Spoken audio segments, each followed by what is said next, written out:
जिसने फिसल कर तूफानों से खेला, वही जो बसंती बहारों को देखा, फूल खिलता गुलाबों के कांटों में ही, हर कली के अली के नजारों ने देखा।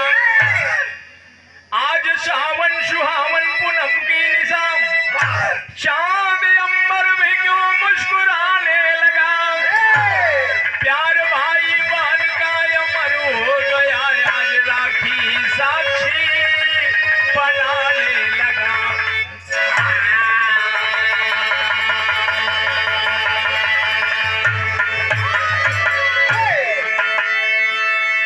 ए भैया, सबसे बड़ा त्योहार रक्षाबंधन भाई बहन के मानल गईल है। वाह भैया वाह। यही से हमरे कवि जी एगो लाइन गजल देत हुआ का। वाह भैया वाह। समझे वाला है आप लोगन के हो, कैसे हो। अरे जना देश हो मेरे, अरे जना जे को हो मेरे, रुकवा के बोले, अरे जना जे को हो मेरे, और रुकवा के बोले, ये लौटेंगे कब तक, कहाँ जा रहे हैं।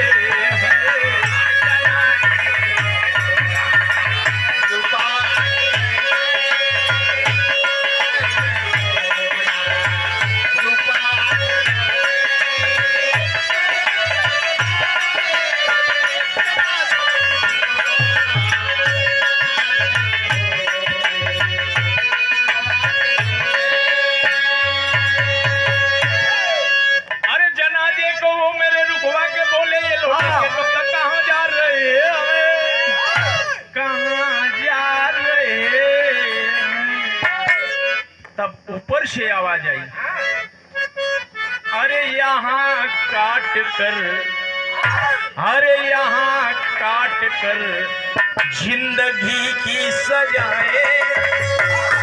ऊपर से आवाज आई, यहाँ जनाजा तो जा रहा है वाह, लेकिन ऊपर से आवाज आई, यहाँ काट कर जिंदगी की सजाए। अरे जहाँ से चले वही जा रहे हैं। यहाँ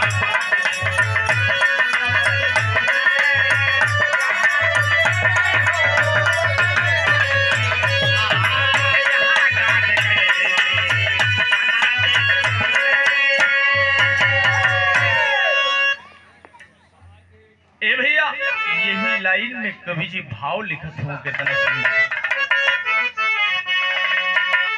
है। भाई बहन का है अनमोल रिश्ता, भाई बहन का ये है अनमोल रिश्ता, कभी भी किसी से भूले ना भुलाए। भाई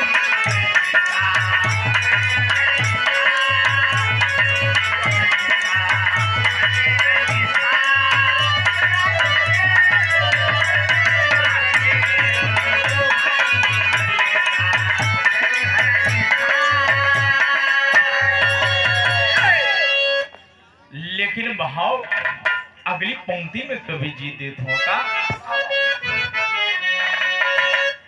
त्योहार राखी का है रक्षा बंधन, त्योहार राखी का है रक्षा बंधन, सावन महीना में हर साल आए।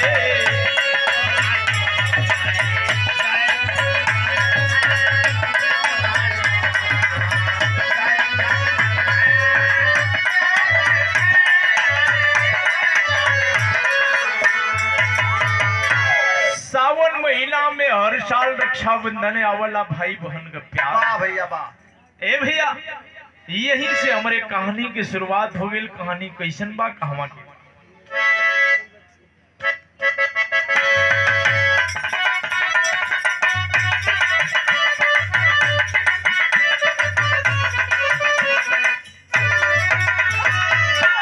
भाग की डाल पर दो भाई बहन फूल खिले, भाग की डाल पर दो भाई बहन फूल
गरीबी हो, लेकिन भैया कैलस का 2 अंगूठी हीरा सोना को बनवाया है, नाम अंगूठी पर हीरा सोना लिखवाया है।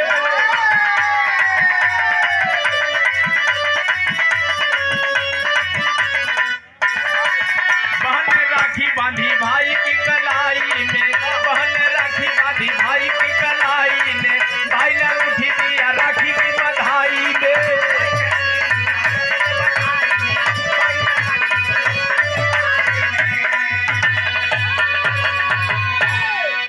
ए भैया कहानी के समझ ला। उत्तर प्रदेश प्रांत के अंदर गोंडा जिला के रहे वाला ग्राम सभा पे हरवा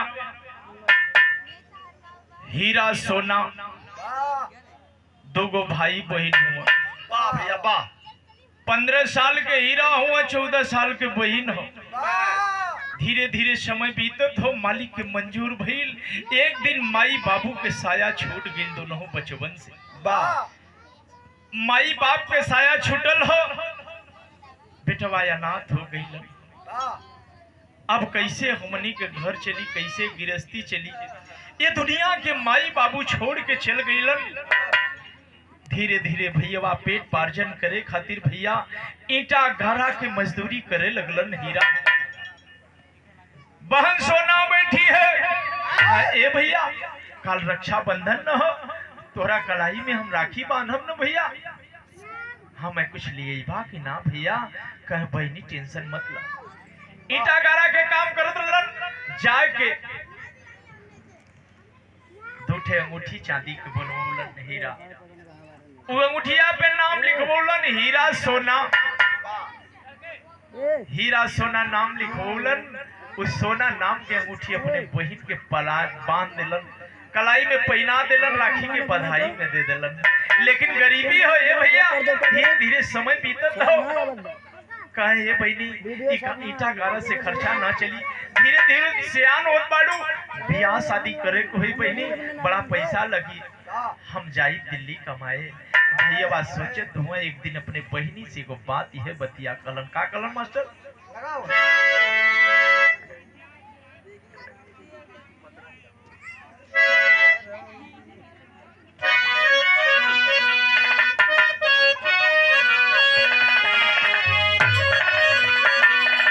अपने बहनी से हीरा यह रोक एगो बात कलन। बहनी माई बाबू दुनिया के छोड़ गईलन। आज आप सुख बाटू, आपके हमें बियाह बदे करे के काम वह लगल कि पातर ही राम जी के, पातर ही राम जी के। अरे पातर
भाव कभी जीवित हो।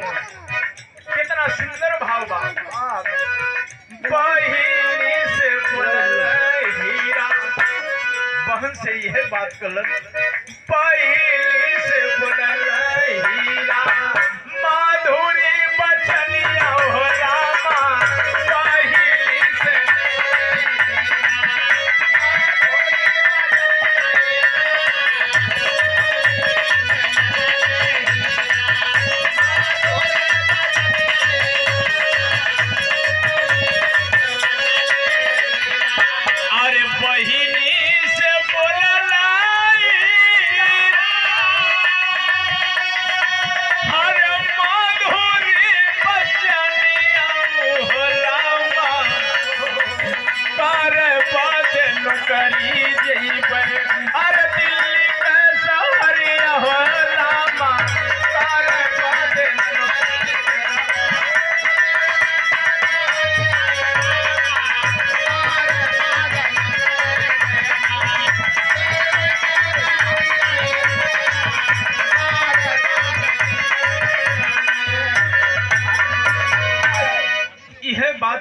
लेकिन धीरे धीरे एक दिन ड्यूटी पे हुआ हीरा निकल गईलन दिल्ली कमाए खातिर। कैसे यार बहन के उम्र बढ़त हो, धीरे धीरे बढ़ लागल पहले के उमरिया।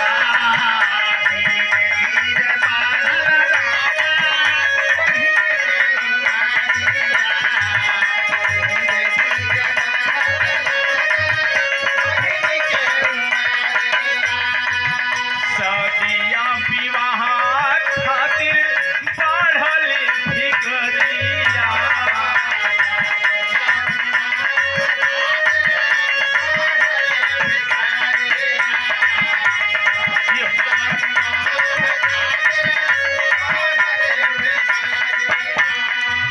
अरे सोना के बिसारी हीरा, सोना के बिसारी हीरा छोड़ला बनवा हो रामा। कर बद नौकरी जइबे दिल्ली के सहरिया हो रामा।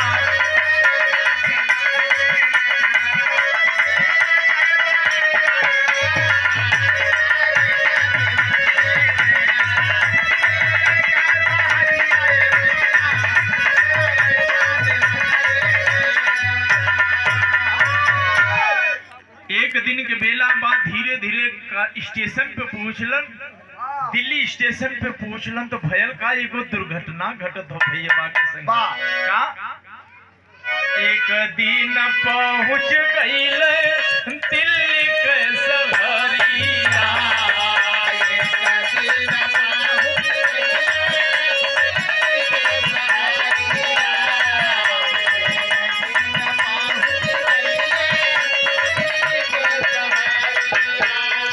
भाई दिल्ली शहर में पहुंचल हुआ, गरीबी हो, गरीबी के दिन काटत हुआ। गईला 2-4 दिन स्टेशन पे बीतल, एक फुटहा अन्न तक ना जात हो।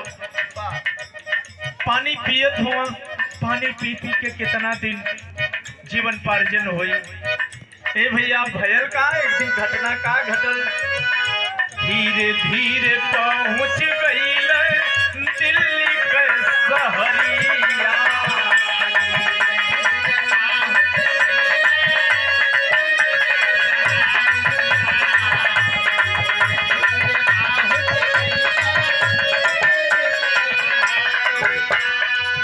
चारों ओर भोजन मिलल नौकरिया हो, मिलल नौकरिया।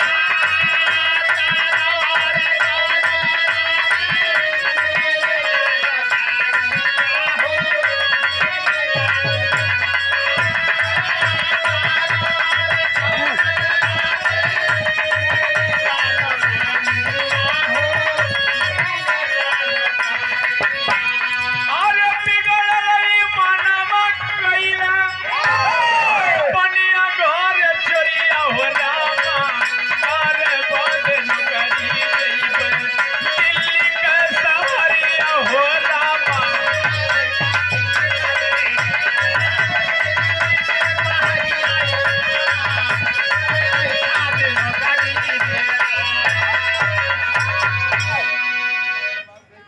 ये देखिए भाव पे खुश होकर के अमरनाथ सोनपुरा के सरजमी से बड़का भैया की ओर से उन्हें 100 रुपए का पुरस्कार चढ़ो में कोट कोट अभिनंदन सकल पंच के नमन हो।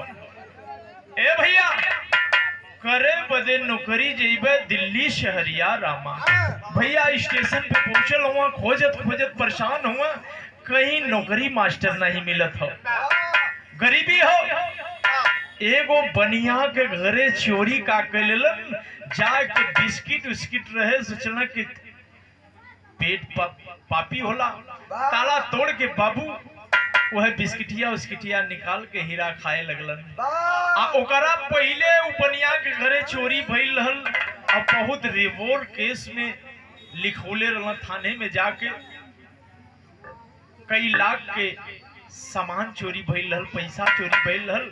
उस चोरी के केस हीरा के ऊपर लग गयल, हीरा के ऊपर लगल हो तो भयल का मास्टर गीत लगल, गीतिया वो है बा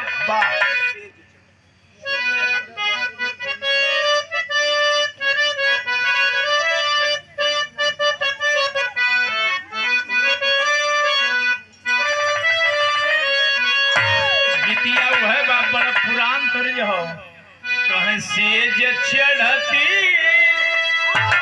3 गो सखी बाड़ी, एक सखी के गौना बियाह शादी हो गए, नैहरे जे ससुरे से नैहरे में जे बियोलिन सखी सहेलर पूछत बाड़ी काये बहनी नून गुदरी कटल कि नहीं कटल। तो बतावत हो सखी अपने सखी से का बतावत या कहाँ सेज चढ़ती डर लगई मोरी गोइया। कहीं सेज चढ़ती डर लगई मोरी गोइया। सैया घुबट पट खोले रे गुलाब गट पट खोले रे।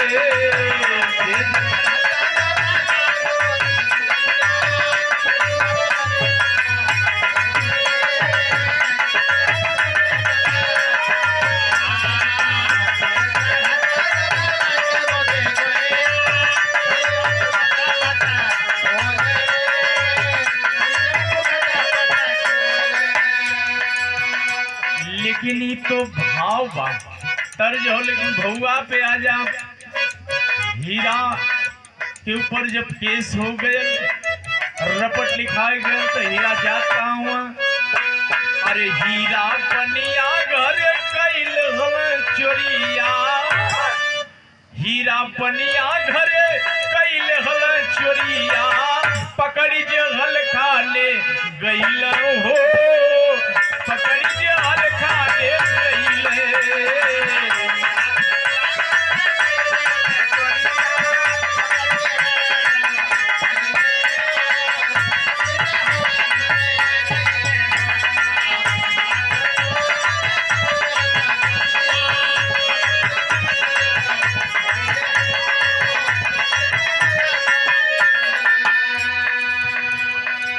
हीरा कहना ये साहब खाली बिस्कुट खैला है साहब। गरीबी में भूख लगल रहम चोर चंडाल नाम है साहब। नहीं चलो इतना रे बोल पैसा कौड़ी चुराया गया। आज के 10 दिन तू ही चोरी किया था। कहे नहीं साहब वही हम दिन भयल हो आयल ही। हमारे बहन धीरे धीरे सियान हो तो हम बियाह शादी बदे करे बदे नौकरी दिल्ली शहर में आयल ही ना। तब हीरा के संगे घटना का घटल। धीरे धीरे बीतल कुछ दिनवा महीना। धीरे धीरे बीतल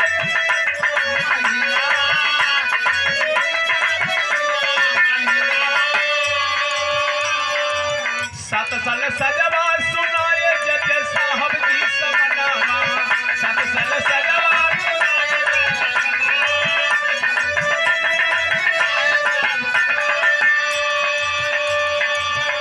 7 साल के सजा हो गए हीरा के। 7 साल सजवा सुनौल जज साहब की समनावा। अरे हीरा के सपना टूट गईल हो।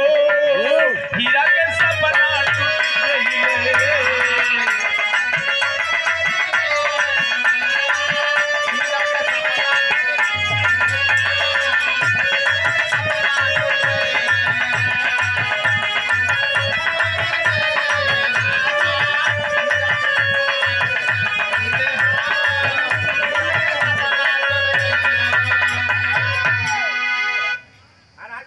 ये देखिए बड़े भैया परम संधे मंजे निषाद जेतपुरा घाट के सरजमी से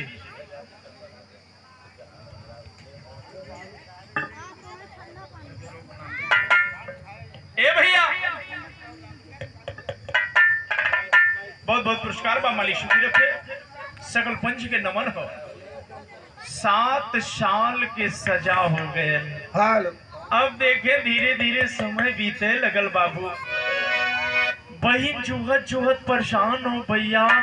न कोनो टेलीफोन न कुछ न पाती। साल भर रक्षाबंधन के दिन इंतजार करत करत थक गए बहन। बहन कैलस का मास्टर गीत लगल गीतिया हुआ है बा।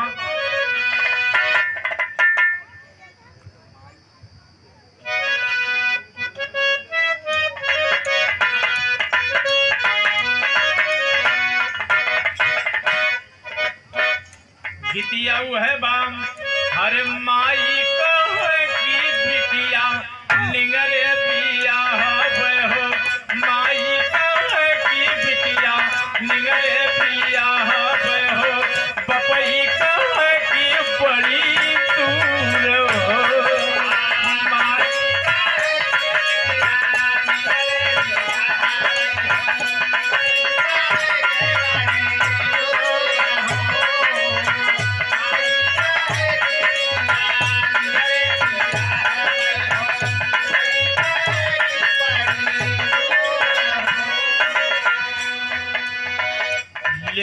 भाव पे आजा। सोना बहन रो रही है कि भैया हमारे इतना दिन बीत गई, साल 2 साल इंतजार कैली। बहन भीख मांगने लगी। मेरे दोस्तों पेट पारदा कैसे कैसे खर्चा चली। बहन भीख मांग मांग के अपन पेट पार्जन करे लगल। वाह भाव लगल। सोना बहिनिया रोवे, सोना बहिनिया रोवे, दिनवा रईनिया हो।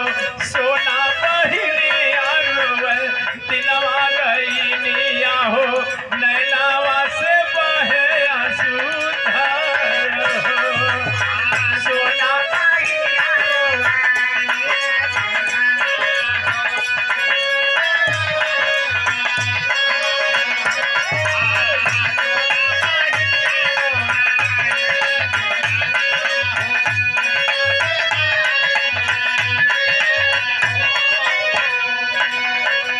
अरे भैया कमाए गईलन, भैया कमाए गईलन, अइला नाही घरवा। धीरे धीरे बीते लागल 12 महीना। सोना बहिलिया एक दिन धैले हली के लिया हो।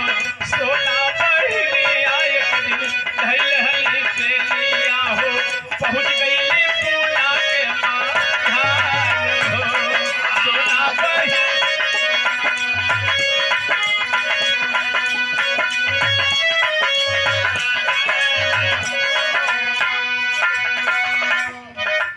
ए भैया, सोना बहन एक दिन भीख मांगत मांगत गोंडा स्टेशन पे खड़ी रहे। गाड़ी आयल, वो गाड़ी में खड़ी होके पहिन भीख मांगे लगल। भीख मांगत मांगत मेरे दोस्तों पूना पहुंच जाती है। पूना पहुंचल नहीं और स्टेशन पे बैठ के झरझर झरझर नींद गिरत हो। एक मुसाफिर बाबू साहब अइलन। बाबू साहब डॉक्टर अइलन। हाल चाल बेटिया के पूछत हूँ, बेटी तोहार घर कहाँ है, मकान कहाँ है। लेकिन अपने भाई के विरह में बेटिया बतावत कहा। गीत लगल मास्टर, गीतिया वो है।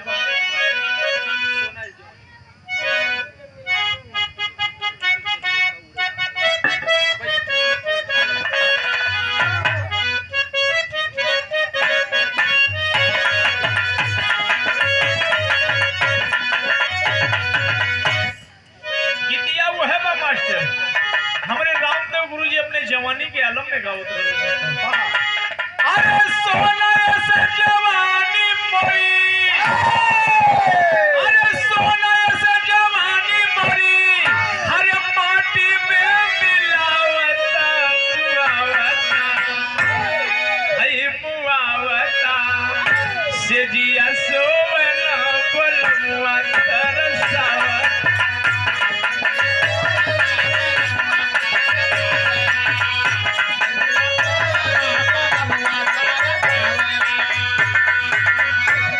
ए भैया, संजय निषाद बड़का भैया लड़की के मामा है आप, हमारो मम्मे हो भैया। मम्मा के चरण पहलगी सरपंच के नमन हो। 101 रुपए का पुरस्कार हो। लेकिन गीत वो है बा, अरे सोना से जवानी मोरी, अरे माटी में मिलावता मुआवता, हई मुआवता से जिया सोवना बोलमुआ तरसावता, से जिया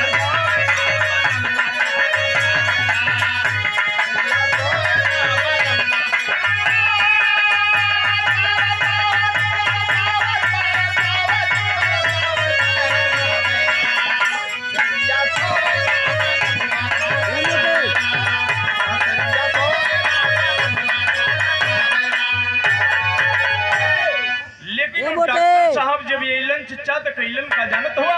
बेटिया से पूछत हो, बेटी कार घर कहाँ हो, मकान कहाँ हो, कहाँ के रहे वाली हो। कैसे पूछत हो? अरे एक मुसाफिर डॉक्टर पतिया विचारलन दुलारलन, हई दुलारलन। अब बेटी रोवलू तू काहे समझावलन, बेटी रोवलू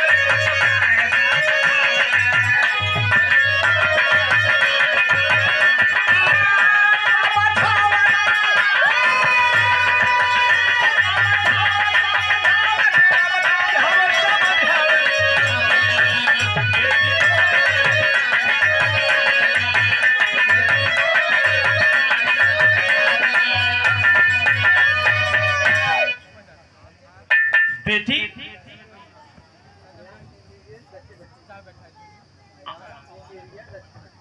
आयास इंटीरियर दक्षिण पट्टी बड़का भैया की ओर से उन्हें 51 रुपए का पुरस्कार था। मालिक सुखी रखे शगुन के नमन हो भाव पे हीरे भंडारी पूछने लगलन बेटी क्यों रो रही हो?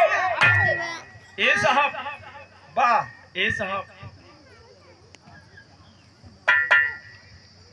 ए साहब हमार दुनिया उजड़ गई हो। हमारे के भाई बचल ललन वो ना हुआ तब रोई रोई बेटी सोना कहली बयाना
हवर बहिन के कहे बेटी जिसका कोई नहीं है उसका भगवान होता है।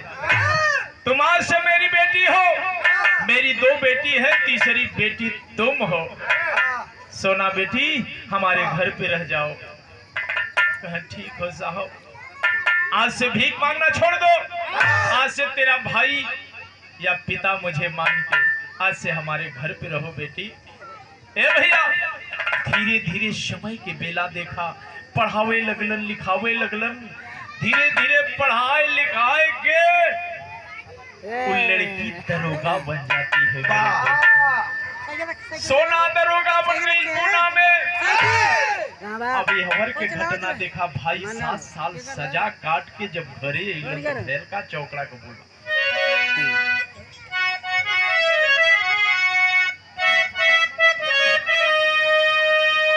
7 साल के सजा भोग कर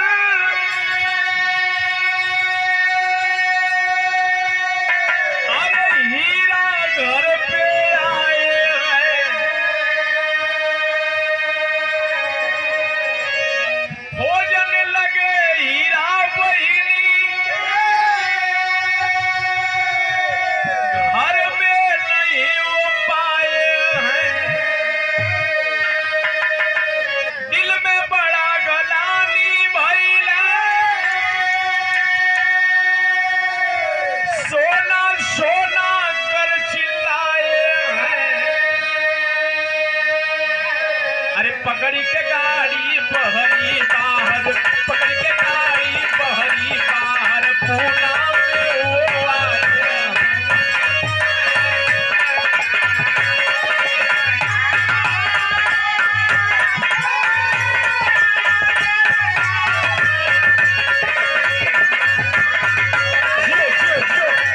क्या बात है? ए भैया पकड़ी के गाड़ी बहरी बाहर भैया के देखा, बहन एगो लेटर लिख के गई रहल कि भैया अभी दुनिया में बजने के नाम पैबा, वाह भीख मांगते मांगते तुम्हारी बहन अब जा रही है। इतनी बतिया लिखले रही, गोंडा स्टेशन से मैं जा रहा हूँ भैया। 7 साल सजा काट के जब भाई आया, हीरा आया तो बहन नहीं मिली। गरीबी देखा, बहन वहां दरोगा बन जाती है। जटाजूट बढ़ गया था, भाई रोने लगा, माता पिता से साया बचपन में ही छूट गया। आज हमारी एक प्रिय बहन थी वो भी छूट गई। भैया वो मालिक के मंजूर देखा बाबू। भैया वो गाड़ी पकड़ के पूना स्टेशन पे पहुंच गईलन। जब पूना स्टेशन पे पहुंचलन तो भयल का एगो घटना घटल का।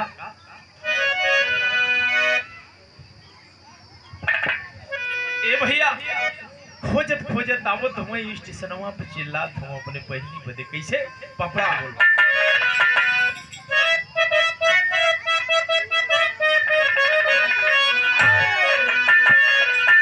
अरे चारों ओर खोजल पगलाई भैया बहिनी हो। अरे चारों ओर खोजल पगलाई भैया बहिनी हो। आ कहवा गइलू हमके छोड़ पराई भैया बहिनी हो।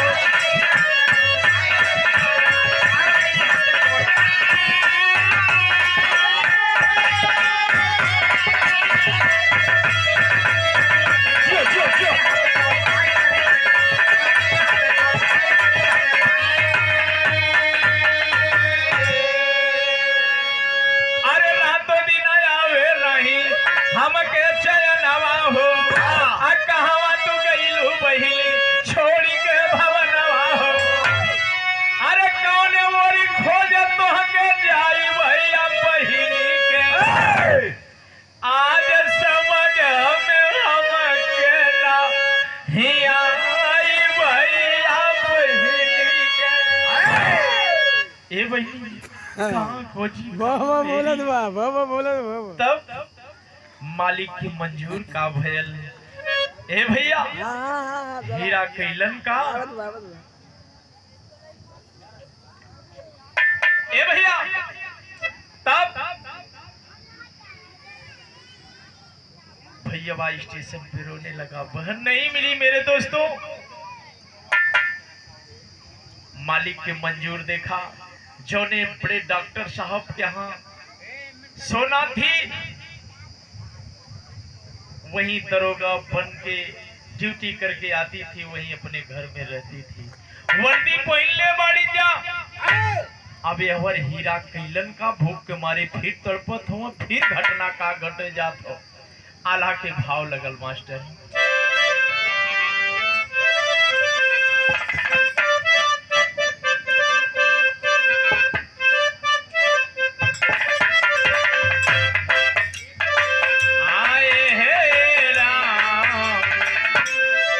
कितनो हो बिरनवा डाकू चोर पाल हुई है भैया।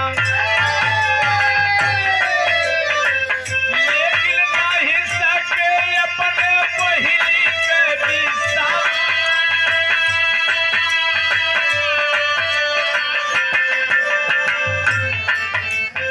आज के जलतवा भाई बहिनी के पीतिया बाबू।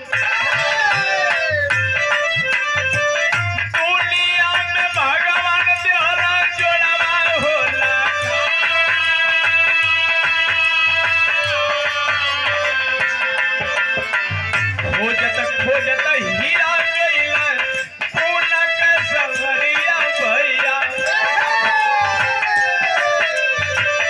दुनिया में पेटावा हो या धमका।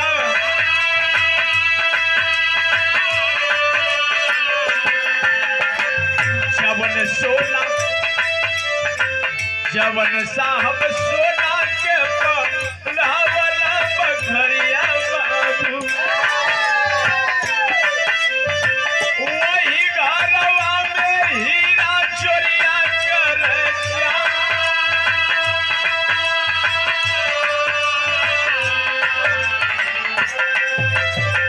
लागल बा पहरवा जहवा पहली सोना के भैया।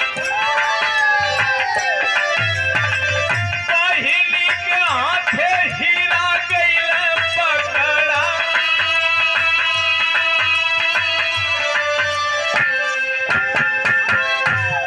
ए बाबू जौने घर में फिर 2-4 दिन बीतल हो। भूख के मारे तड़पे लगलन।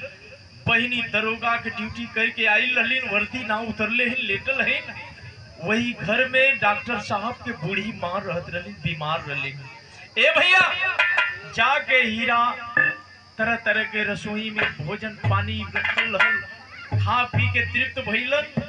तब कुछ फल फ्रूट रखल रहल, गठियाए के जब चले लगलन तब तक अंततो गतवा भगवान के मंजूर रहे, मालिक के विधना के लिखल रहल कि माता ये दुनिया के छोड़ के चल गई, माई ये दुनिया के छोड़ के चल गई। और दरोगा साहिबा जाए के पकड़ ले ली, कलाइया खोलल बा, जाके बहनिया सोना पकड़ ले लगा। ए चोर, तूने हमारे घर में डाका डालने आए हो। पकड़ लेती है बहन, लेकिन ई नहीं मालूम बा कि हमार भाई हुआ, बहन के ना मालूम हो कि ई हमार भाई हुआ, भाई के नहीं मालूम बा कि हमार बहन हुआ। अरे बाप रे बाप, जब पकड़ लेते हैं मेरे दोस्तों, वही अंत तो गतवा डॉक्टर साहब के मतारी भी गुजर गई। अब देखा मर्डर के केस लग गए हीरा के ऊपर। मर्डर के केस देखिए गरीबी कितना दिन दिखाती है मेरे दोस्तों। जब मर्डर के केस लग गए तब हीरा के फांसी की सजा सुनौलन जज साहब। ए भैया, जब फांसी के सजा सुनौलन, कल फांसी होने वाली है हीरा। दरोगा साहिबा ने जेल में करा दिया, फांसी लगे वाली है बाबू। अब ये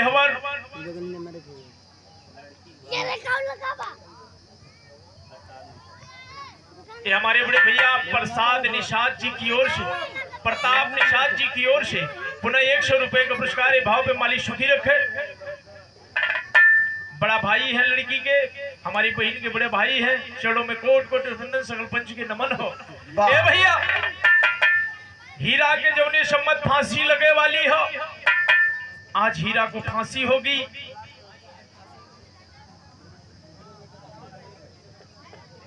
तब आखिरी इच्छा पूछे लगलन साहब जी। बच्चों हल्ला थोड़ा कम करो। ए भैया, आखिरी इच्छा पूछे लगलन कि तुम्हारी आखिरी इच्छा क्या है। तब हीरा बोतौलन साहब, हमारी आखिरी इच्छा यह है कि जवन दरोगा साहिबा हमें पकड़ के लिया है ललिन नहीं कहते, आज रक्षाबंधन हो, आज हमारे कलाई में राखी बनवाएगा। दरोगा साहिबा से साहब जी एसडीएम साहब खड़े थे, बोले जाओ आज इसकी अंतिम इच्छा को पूर्ति कर दो, कलाई में राखी बांध दो। जौने सम्मत बहिन गईल बा, कलाई में राखी बदली, कलाई में राखी बदली। जाओ ए भैया, कलाई में राखी बदल हो।